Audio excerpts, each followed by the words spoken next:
Welcome to IBC 2025. I've come to the Irdeto stand, and alongside me is Lisa Spencer. Lisa, thank you for having us. I wonder if we could start with the Irdeto experience. There's quite a bit of fragmentation in the market. So what, from your eyes, are the most common pain points that viewers are experiencing? And of course, how does Irdeto experience solve all of that? Absolutely, and I think you completely hit the nail on the head with all of the consolidation and M&A activity. We're seeing a lot of fragmented opportunities and fragmented services for consumers today, and that brings along a host of problems, such as needing to log in multiple times, inconsistent user experiences, and just content discovery. I mean, how many times are you talking to somebody and they're like, "You have to watch this show"? First question out of your mouth is, "What's it on?" Right? So people are having The show that and who's in it and his in it. Exactly, and it's like, that's the one service I don't have, or whatever, right? So it's this content discoverability that's really quite an issue. So what Irdeto Experience does is it really aggregates that in the back end to reduce that consumer churn. So you have one interface, really personalized user experience, really personalized content recommendation, which keeps your users and your consumers happy, engaged, and most importantly, on your platform. Sports rights holders are, I don't know, they seem to be increasingly, and it's not like they weren't onto it in the first place, but increasingly conscious of the threat coming in from piracy.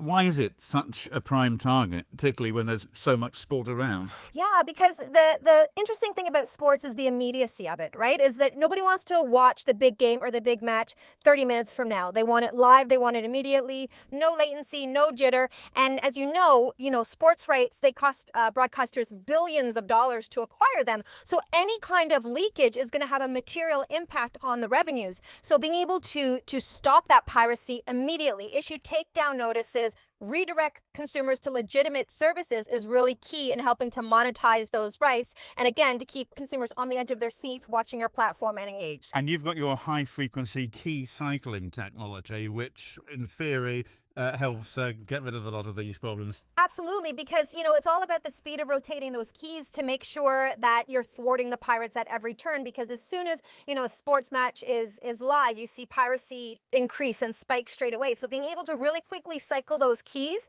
and churn that encryption really helps make sure that pirates are being shut down as quickly as. And the ability to knock them off during the match rather than a fortnight later. Absolutely, right? And again, then redirecting consumers back to legitimate streams and having a minimal impact in terms of the implementation of that high frequency key rotation on a platform is really key. So how does that then translate into protecting the revenue streams and unlocking new ones for the various OTT and other providers? Absolutely, because look, when you stop piracy, then consumers have the only option is to then have a legitimate source, right? So you're increasing revenues in terms of subscription, and also by having the ability to offer in-match monetization options as well is a new way that people can continue to monetize this, while fans are watching the game.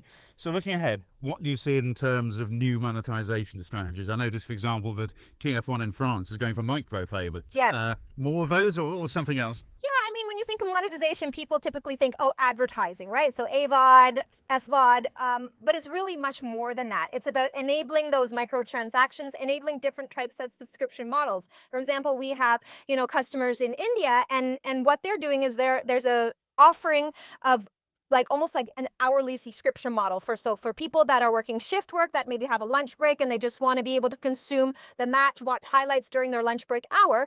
So you have to be really innovative in ways that you can monetize as opposed to just working on advertising. And you need, of course, a provider that can enable you to try these A/B testing types of monetization that can be flexible and innovative and real time, enable you to try out these new things. Now, earlier this year, you announced a partnership with Astro to protect their Suka platform. How's that all going?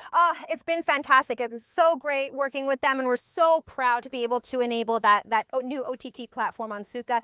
In terms of gains that they've seen, many more subscriptions, really high rankings in the App Store, and the most important thing is attracting those new viewers, attracting those next generation of people who are going to consume content and stay on your platform is really key. I'd like to go through some of the announcements that you've made during IBC this year.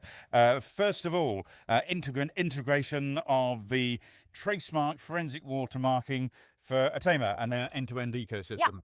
Yeah, so I mean, in terms of the fight against piracy, obviously you want to have really strong, robust content protection. But if and when it does get out, you want to make sure that you can track that watermark content and then you can shut down the pirates. So working with Atema has really enabled us to integrate more quickly and more uninvasively at the head end in order to make sure that that's rolled out to all content.